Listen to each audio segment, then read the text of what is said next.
আমি কিছুদিন আগে ইউটিউব স্ক্রোল করছিলাম। স্ক্রোল করতে করতে একটা শর্টস আমার সামনে আসে।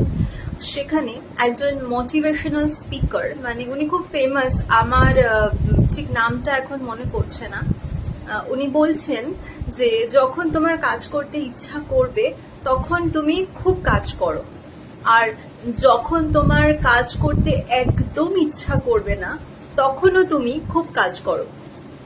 কারণ তুমি পরিশ্রম করছো, সেটার থেকে তুমি যেটা ফেরত পাবে সেটা সব সময়, মানে তুমি কাউকে সময় দিচ্ছ বা কোনো সময় নষ্ট করছো সেটার থেকে তুমি কোনো কাজ করছো সেটার থেকে অনেক বেশি তোমাকে ফিরিয়ে দেবে। যদি আজকের ডেটে দাঁড়িয়ে মনে হচ্ছে যে না সেটা হচ্ছে না, সেটা পারছি না, কিন্তু সেটা কালকে এমন ভাবে সম্ভব হবে তোমার লাইফে যা তুমি ভাবোনি, যা তুমি কল্পনা করো।